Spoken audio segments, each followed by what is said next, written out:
আসসালামু আলাইকুম সুপ্রিয় শিক্ষার্থীরা, আশা করি ভালো আছো। ট্রিপল বন্ড পাঠশালায় তোমাদেরকে স্বাগতম।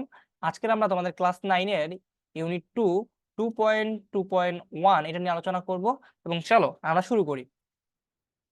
Let's imagine a nature work. তুমি মনে করো যে প্রকৃতিতে তুমি হাঁটতেছো। ইটস আ গ্রুপ ওয়ার্ক, এটা গ্রুপ ওয়ার্ক হবে। It can be done beyond the school time, এবং এই কাজটা তুমি স্কুলের সময় করবা। Do to do that, let's follow the steps given below. হ্যাঁ, স্কুলের সময় বাইরেও করতে পারো, স্কুলের সময় করতে পারো, সমস্যা নাই। Let's follow the steps given below, নিচের কিছু পদ্ধতি অবলম্বন করে তোমাকে কাজগুলো করতে বলেছে। দেখো কি বলেছে তোমাকে কাজ করতে। Step 1, imagine that you are taking a nature walk. হ্যাঁ, তুমি মনে করো তুমি হাঁটতেছো in a big green park, একটা সবুজ পার্কে, উইথ ইউর ফ্রেন্ড, তোমার বন্ধুদের সাথে। ওকে, মনে করলাম। স্টেপ 2, ওপেন ইউর মাইন্ড, তোমার মনের দরজা খুলে দাও। Observe everything around you, observe everything around you, এবং চারপাশ হচ্ছে গিয়ে তুমি অবজার্ভ করো, অবজারভেশন করো, দেখতে থাকো। Try to feel the open sky, খোলা আকাশ দেখো। বিগ ট্রিজ, বড় বড় গাছ অনুভব করো। সাউন্ডস অফ দ্য নেচার, প্রকৃতির আওয়াজ শোনো। And the blue crystal water of the lake. হ্যাঁ, তার মানে নদীর হচ্ছে গিয়ে যে স্বচ্ছ পানি রয়েছে বা হ্রদের যে স্বচ্ছ পানি রয়েছে সেগুলো অনুভব করতে থাকো। Step 3, now open your eyes and write down your feelings. হ্যাঁ, তোমার চোখটা খুলে দাও। রাইট ডাউন ইউর ফিলিংস, তোমার ফিলিংস গুলো লেখো। And experience that you have gain during the natural walk, তুমি যে হাঁটলে এতক্ষণ হেঁটে যে ফিলিংস গুলো অর্জন করেছো বা এক্সপিরিয়েন্স গ্যাদার করেছো সেগুলো লিখো।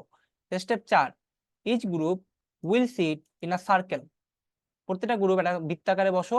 And discuss the notes they took by observing the nature, এবং আলোচনা করো যা তোমরা দেখতে পেয়েছো। Then they prepare the first draft of a composition on their experience of that nature work. Then they prepare, প্রস্তুত করো, দ্য ফার্স্ট ড্রাফট, প্রথম হচ্ছে গিয়ে ড্রাফটটা, অফ এ কম্পোজিশন, একটা কম্পোজিশন আকারে, অন দেয়ার এক্সপিরিয়েন্স, তোমার এক্সপিরিয়েন্স দ্যাট নেচার ওয়ার্ক, অর্থাৎ তুমি যে প্রকৃতিতে হেঁটেছো সেটা একটা কম্পোজিশন আকারে লিখো আর কি। এরকম ভাবে কথা বলেছে। You can further discuss, you can further discuss the following question before you start writing. You can further discuss, তুমি আরো আলোচনা করতে পারো নিচের কোয়েশ্চেন গুলো।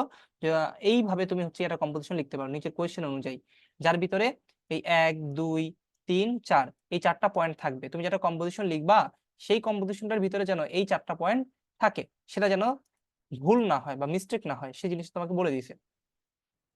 দেখো এই 4টা জিনিস কি আসলে বলেছে। How did the environment around you make you feel, how did the environment, এনভায়রনমেন্টটা কেমন ছিল, around you make you feel, তুমি কেমন অনুভব করেছিল ওই এনভায়রনমেন্টে।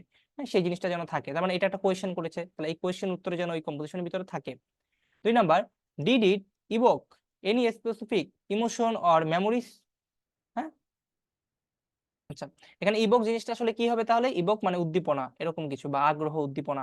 Did it Evocus any specific emotion or memories, তুমি কি সেখান থেকে কোনো আলাদা কোনো স্পেসিফিক ইমোশন পেয়েছো বা মেমোরি পেয়েছো বা স্মৃতিচারণমূলক কিছু পেয়েছো, সেটা তোমাকে আলোচনা করতে বলছে। 3 নাম্বার কি, were there any moments during the walk when you felt a strong connection to nature, তুমি যখন প্রকৃতিতে হেঁটেছো তখন কি তুমি কোনো স্ট্রং একটা কানেকশন পেয়েছো প্রকৃতির সাথে, তোমার সাথে? ডিসক্রাইব দিস মোমেন্টস, আলোচনা করতে বলছে। 4 নাম্বার কি, how do you think spending time in nature, তুমি কেমন কাটালা এই প্রকৃতির মাঝে সময়। ক্যান ইনফ্লুয়েন্স, এটা কি তোমাকে প্রভাবিত করেছে আওয়ার ওয়েল বিইং, ভালো কিছু করতে, অ্যান্ড পার্সপেক্টিভ অন লাইফ, এবং জীবনকে নতুন করে জানতে কি তোমাকে সাহায্য করেছে, সেটা তোমার কাছে জিজ্ঞেস করেছে। তো এখন এই সম্পর্কে আমরা হচ্ছে গিয়ে দেখবো এই প্রশ্নগুলোর উত্তরগুলো দেখে আসবো এখন। দেখো এখানে সেই কোয়েশ্চেন গুলোর উত্তরগুলো আমরা লেখার চেষ্টা করেছি। কি বলেছে এখানে দেখো। 1 নম্বরে, how did the environment around you make you feel, তুমি কেমন ফিল করেছো ওই এনভায়রনমেন্ট বা ওই পরিবেশে। The environment around fascinated me, আমাকে আকর্ষিত করেছে ওই পরিবেশটা। হিয়ারিং দ্য সাউন্ড, হ্যাঁ ওইখানে যে সাউন্ড শুনেছিলাম পাখির, the sound of the wind, বাতাসের শব্দ, the sound of the gargling water, এবং নদীর যে পানির যে গর্জনের শব্দ আছে সেই জিনিসটা, মেড মি ফিল বেটার, আমাকে ভালো একটা অনুভূতি দিয়েছে। ব্যাপারটা হচ্ছে এরকম। তো আমরা এটা কোয়েশ্চেনের আনসার দেখে ফেললাম। 2 number, did it evoke any specific emotion or memories? Yes, this experience reminded me, আমাকে স্মরণ করিয়ে দেয়, of my village days, আমার গ্রামের দিন। I had such a feeling, I had such a feeling when I visited the village last winter. I had such a feeling, আমি অনুভূত করেছি বা অনুভব করেছি, আমি গত বছর যেরকম লাস্ট উইন্টারে যখন গ্রামে কাটিয়েছিলাম সেই জিনিসটাই আমি মনে করতে পেরেছি এখানে। 3 নাম্বার কি বলেছে দেখো। 3 নাম্বারে, Why are there any moments during the work when you feel a strong connection to nature? Describe this moment. অর্থগুলো আগেই বলেছি, আগেরটা দেখে নিবা। Yes, when I close my eyes, আমি যখন আমার চোখ বন্ধ করি, and listen to the birds chirping, পাখিদের কিচিরমিচির শুনতে পাই, I felt like I was lost in the bird paradise.